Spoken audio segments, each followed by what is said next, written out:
Where do you think you're going? That's a restricted area. You sure as hell don't look like you belong back there in the judge's chambers. I'm exactly where I need to be, officer.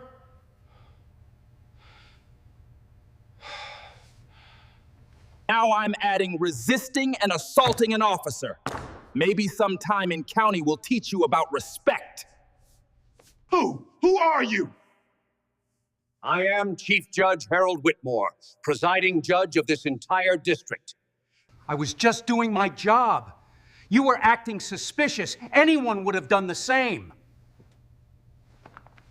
You know, there are moments in life that change everything. Moments where one choice, one action, becomes the defining point of no return.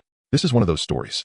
And I'm going to tell it to you exactly as it happened, because sometimes truth hits harder than any fiction ever could. Picture this. It's a sweltering Tuesday morning in downtown Atlanta. The kind of heat that makes your shirt stick to your back the moment you step outside. Courtroom 4B is packed wall to wall, with people waiting for their cases to be heard. Public defenders shuffle papers. Anxious defendants check their phones. Family members whisper prayers. The air conditioning barely works, struggling against the Georgia summer like a losing boxer in the 12th round. Tempers are short, and patience is thin as paper.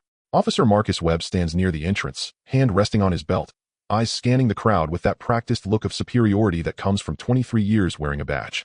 23 years on the force. Decorated veteran. 3 commendations for bravery. 2 complaints filed and dismissed. The kind of cop who believes his badge makes him untouchable, infallible. He's seen it all, or so he thinks. Dealt with the worst humanity has to offer. In his mind, he knows who belongs where, who to watch, who to trust. Experience, he calls it. But there's another word for what guides his instincts. Then he walks in. A black man in his late 50s, maybe early 60s, wearing casual clothes. No suit, no tie, no lawyer's briefcase monogrammed with some fancy firm's name. Just worn jeans, a simple button-down shirt the color of morning sky, and scuffed leather shoes that have seen some miles.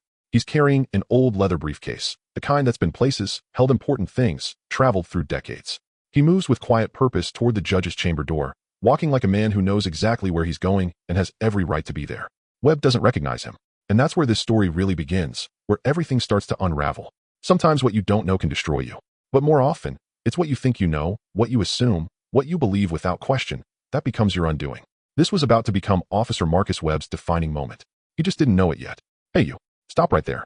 Webb's voice cuts through the courtroom chatter like a knife through warm butter, sharp and commanding.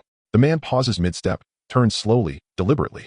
His eyes are calm, measuring, taking in everything about the officer in front of him. The stance, the tone, the assumption. He doesn't speak immediately, just waits with the kind of patience that comes from years of dealing with situations exactly like this one. He's been here before, in different forms, different contexts. His silence says everything. Where do you think you're going? Webb strides forward, chest puffed out, authority radiating from every step. Each footfall on the marble floor sounds like a judge's gavel. That's a restricted area. Can't you read? Or do you need me to explain what authorized personnel only means? The older man's voice, when it comes, is quiet but steady as bedrock. I'm exactly where I need to be, officer. Wrong answer. See, Webb hates being challenged. Hates that calm tone that suggests this man isn't intimidated, isn't backing down, isn't showing the deference Webb believes he deserves. His jaw clenches. A vein pulses in his temple.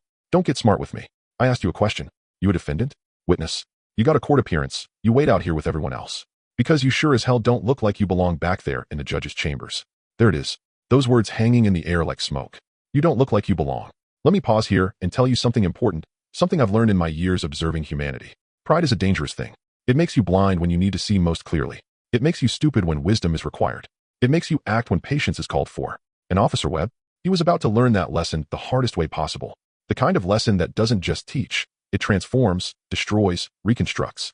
The man reaches slowly for his briefcase, perhaps for identification, perhaps for the credentials that would end this confrontation before it escalates. But Webb sees something else entirely. Threat, disrespect, defiance.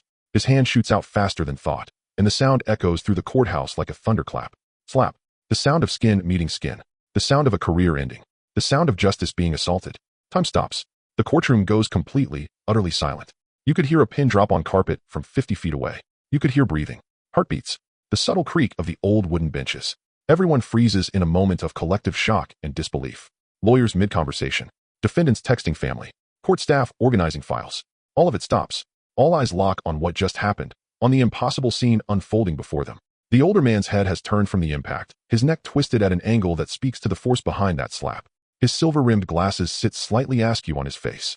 He doesn't move for what feels like forever, but is probably only 3 or 4 seconds. Seconds that stretch and distort like taffy, taking on weight and meaning that will echo far beyond this moment. His hand slowly, carefully touches his cheek, fingers finding the spot already turning red, already marking him with the imprint of Officer Webb's palm. And when he looks back at the officer, when his eyes find Webb's face, there's something there. Not anger, though God knows he has every right. Not fear. Something deeper, more profound. Disappointment. The kind of disappointment a father has when his son makes a choice that can't be undone. Officer, he says quietly, his voice carrying despite its softness, you've just made a terrible mistake. Webb laughs. Actually laughs. A short, sharp bark of disbelief and continued arrogance. The only mistake here is you trying to go where you don't belong, acting like you own the place. Now I'm adding resisting and assaulting an officer to whatever else you're here for. Maybe some time in county will teach you about respect. But something's changing in the room. It's subtle at first, like the first drops of rain before a storm. The court clerk has stood up abruptly, her chair scraping against the floor, her face drained of all color until she looks like she might faint. A bailiff near the judge's chamber has his hand over his mouth, eyes wide with horror. A senior attorney in the front row, a man who's practiced in this courthouse for 30 years, whispers to his colleague, "Oh my God, that's Judge." Webb doesn't hear. He's too busy pulling out his handcuffs, still riding his wave of misplaced authority, still convinced he's the one in control of this situation. Still blind to the cliff he's already stepped off. Turn around. Hands behind your back. Now. The chamber door opens with a heavy creak that somehow cuts through the tension. Another judge appears, younger, maybe in her 40s, white, wearing full robes that mark her official status. Judge Patricia Morrison. She takes one look at the scene, at Officer Webb with handcuffs out, at the older man with his reddened cheek, at the frozen courtroom full of witnesses, and her face goes from professional composure to pale shock in less than a second. Officer Webb, what in God's name are you doing? Her voice carries a tremor of disbelief and dawning horror. Doing my job, Your Honor, Webb replies, still confident, still certain of his rightness. This man was trying to access restricted areas without authorization. When I confronted him, he became belligerent and aggressive. I'm placing him under arrest for that man, she interrupts, and now her voice is shaking, not with fear but with the weight of what she has to say, is Chief Judge Harold Whitmore. He's the presiding judge of this entire district. He oversees this courthouse and 4 others. He's been on the bench for 22 years. He was coming to his chambers to change into his robes before this morning's docket. That's his chamber, Officer Webb. His office. His courtroom.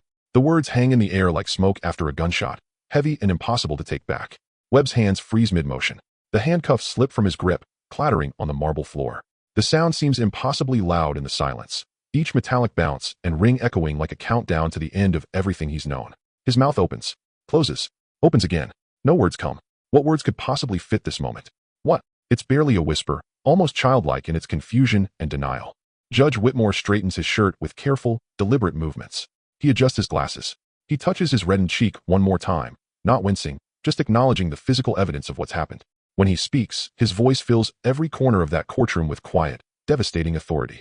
The voice of a man who has commanded respect in chambers and courtrooms for decades. The voice of justice itself. Officer Marcus Webb, you just struck a sitting chief judge in his own courthouse. Not because I did anything wrong. Not because I threatened you or anyone else. But because you made an assumption. About who I was. About where I belonged. About what I looked like I should be. What happened next became legendary in legal circles across the country. Law professors would use it in ethics classes. Police academies would show the footage in training seminars with titles like Implicit Bias, a case study in career destruction. News outlets from CNN to local stations would run the story for weeks. Judge Whitmore didn't press criminal charges.